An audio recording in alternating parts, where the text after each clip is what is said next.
Сәлем достар, бүгінгі мен талдайтын кітабым өзіме ұнаған бала тәрбиесіне қатысты жаңа сіздерге де пайдалы болып қалар деген мақсатта салып отырмын. Яғни Мэй Маск деген кім? Ол Илон Масктың мамасы, Илон Маскты кім екенін барлығымыз жақсы білеміз. Как вырастить гений кітабынан, яғни 17 бөлім қысқа нұсқа, ғылыми тілде емес. Мэй Маск деген кім, қандай ана болды, оның бала тәрбиесінде қандай сондай гений, умный баланы тәрбиелеуге оның үлесі қандай болды, сол жайында айтатын боламын. Яғни Мэй Маск ол Илон Масктың анасы, Илонның анасы. Бұл әйелдің барлық баласы успешный, өз кәсіптері бар, жақсы өмір сүріп жатқан семьялар деп айтуға болады. Барлық баласы да ақылды, дарынды деуге келеді. Өте көп қиындық көрген әйел аналары дұрыс тәрбие беру үшін жағдайы жақсы болу керек шарт емес. Мэй Маск 3 баламен жесір қалады. Соның өзінде ол балаларының дұрыс тәрбие беріп өсіреді.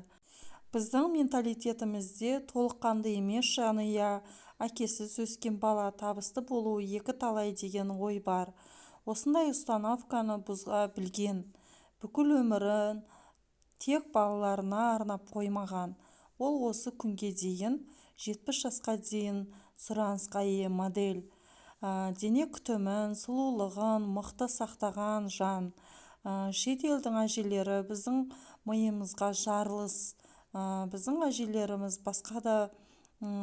басқаша, бірақ әр елдің образы әртүрлі, өз ерекшелігі, қасиеттері бар. Бұл жерде бала тәрбиесіне деген көзқарасына айтатын боламыз. Бұл жердегі ой, біз балаға дұрыс тәрбие беру үшін алдымен өзімізді дұрыстауымыз керек. Егер де бала үйде өзіне сенімді ата-анасын көретін болса, қанатын қақпай, үнемі қолдап отырса, бала онда еркін өседі. Мэй Маск балаларының армандарына құлақ асып қолдаған әйел. Ол модель, еңбекқор және балаларына үлгілі ана. Тапсырма: осы жерде біз қанша балаңыз бар сіздің? Олармен соңғы рет қашан жақын әңгіме құрдыңыз? Олардың қандай армандары бар? Сол жайлы ойлана кетсеңіз, немесе өзіңіздің кішкентай кезіңізде қандай болды ата-анаңыз, қандай бала болдыңыз, қандай армандарыңыз болды? Осы жөнінде өзіңізге сұрақ қойып ойлансаңыз болады. Мэй Маск баласының сәтсіз жұмыстарына да ешқашан кері пікірін айтпаған, әрқашан қолдай білген. Жұмыстан шаршап келсе де әр баласының жеке-жеке тамағын дайындап қолдап жүрген, әр баласының армандарына жетуіне ат салысқан. Илонның нағашылары кім? Мэйдің өскен ортасы ізденімпаз, білімді болған. Яғни жаңа наши будущие, наши дети. Жаңа Илонның осындай ірі тұлға болып өсуіне анасының да үлесі зор болған. Анасы да кішкентай кезінде анасының ата-аналары білімді адамдар болған. Жаңағы Мэйдің жетістігі оның балалары. Мэйдің ата-анасы оқыған кісілер. Жаңағыдай Африкадан кейін Канадаға Мэй еңбекқорлықпен өскенін көруге болады. Канадаға көшіп кетеді. Сол кезде Илон кішкентайынан кітап құмар болып өседі. Илонның жаңағы нағашы ата-әжесі өте білімді, кітап құмар кісілер болғанын көрсетеді. Мэйде білім құмар болып өседі. Илонның жаңағы математик болуы, білімге құмарлығы анасын қуантады. Илонның мұғалімдері құлағында ақауы бар дейді. Мэй оларды қайтарып тастайды. Менің балам тыңдап отырып жауап береді. деп айтатын болады. Мэй балама сенемін, ол міндетті түрде жаңағы ракетасын жасап шығарады дейді. Мэй текті жердің қызы, оның ата-анасы оқыған, білімді, ізденімпаз.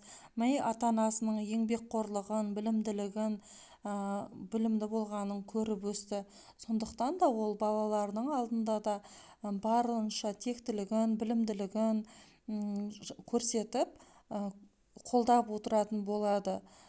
Компьютерге құмар, мықты айтишник Далина да болғысы келеді. Илон басында қандай өнерге, білімге жақын болса да, баласы үшін бәрін жасаған ана болады. Илон Масктың үнемі өз ойында жүретін, балалармен ойнамай, өз өмірінде жүрген. Мэй Маск баласының мықты адам болатынына сенген. Жаңа Томи Роббинстің сөзі бар, өмірде бәрі 4 нәрсеге байланысты дейді. Бірінші сенім, екінші потенциал, үшінші әрекет, төртінші нәтиже. Әр баланың өз бойында ерекше қабілетінің барына сенуіміз керек. Ата-аналар ең алдымен, сосын оның потенциалының мықты екенін біліп, соған қарай әрекетті де күшейтуіне қолдау білдіруіміз керек. Илон Масктың әкесі Эрл Маск кім? 10 жасында Мэй Маскпен бірге 10 жыл отасқан.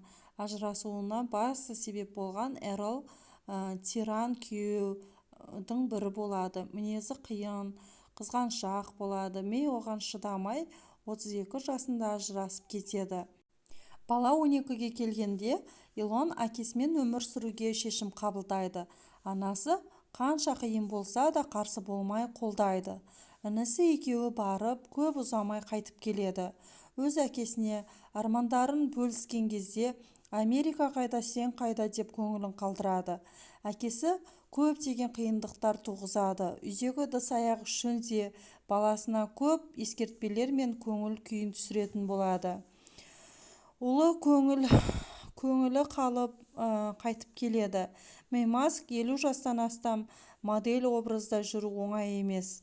Ол нутрициолог, диетолог маман екенін, таңғы асы каша, түскі асы шишевичный суп, маш, фасоль, осындай нелерді көп қолданады, жаяу көп жүреді, және велотренажер тебеді,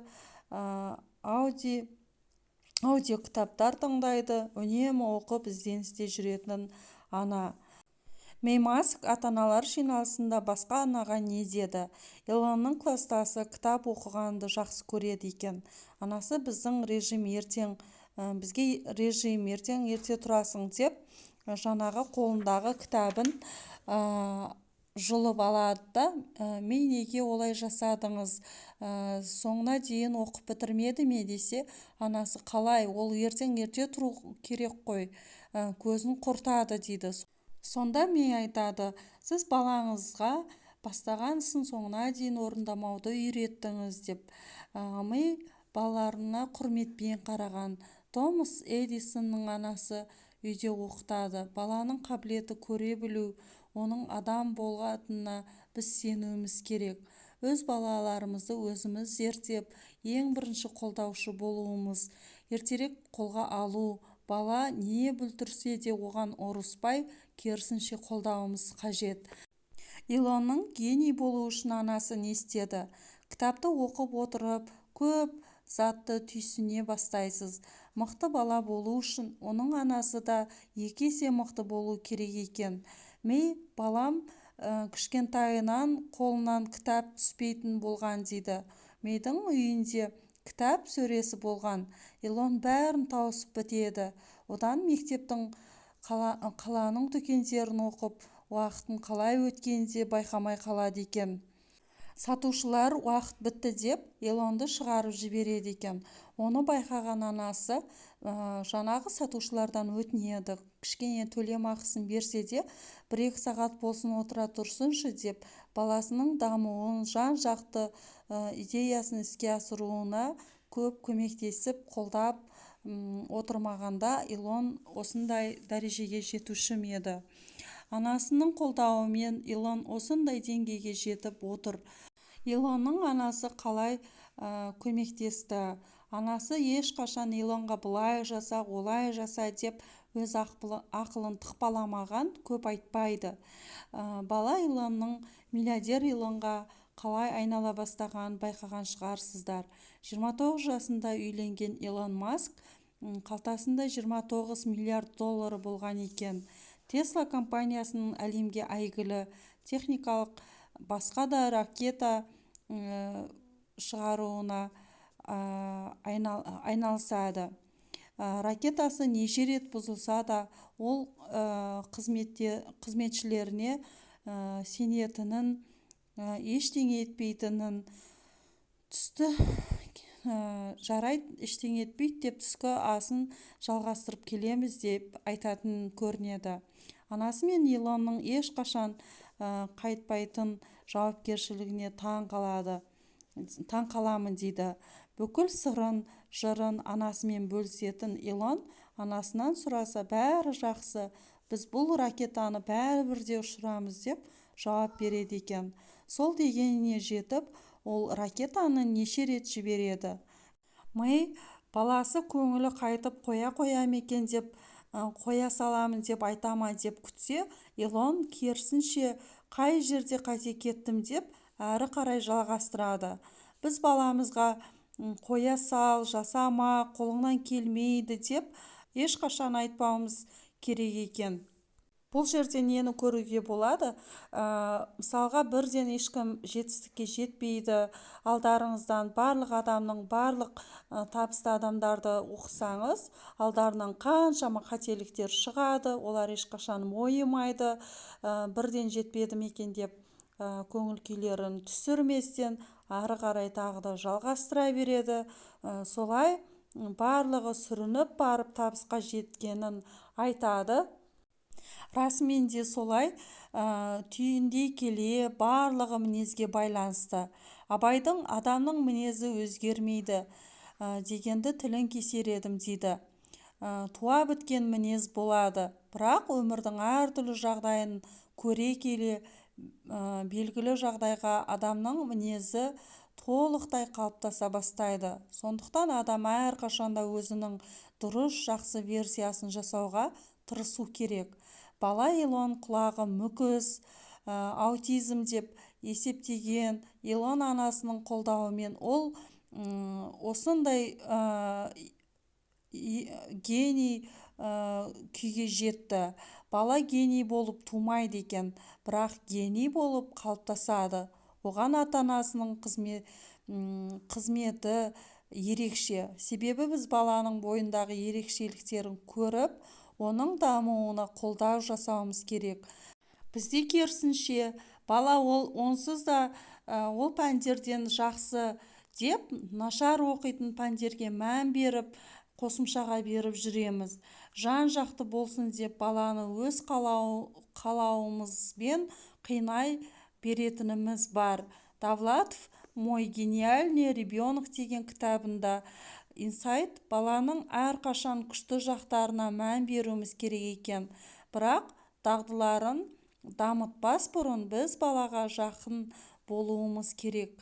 Оның бойындағы барлық қасиеттерін, ерекшеліктерін ана ретінде сезіп, көріп, оған жағдай жасап, үнемі қолдай білуіміз керек дейді. Бала мұқтажын өзі келіп бөлісетіндей дәрежеде болуымыз керек. Ожидание күтіп отырмай, өзіміз мотивация беріп, ең бірінші наставнигі, қолдаушысы ол ана. Біздің жұмысымыз ауыр. Барлық үйде мықты Илондар жүр. Кішкентай кітаптан Мэй және оның балалары жайлы біліп шықтық, азырақ болса да. Біз баланың ойын ешқашан шектемей, қанаттарынан қимай өсірейік. Өз балаларымыздың маңдайынан иіскеп, қолдап, армандарын сұрап, қалай жететінін сұрап, жанашыр ана бола білейік деген ниетіміз бар. Барлығымыз балаларымызға қолдау білдірейік, балаларымыздың ең жақын досы болайық. барлықтарыңызға сәттілік тіледім. Осымен аяқталды.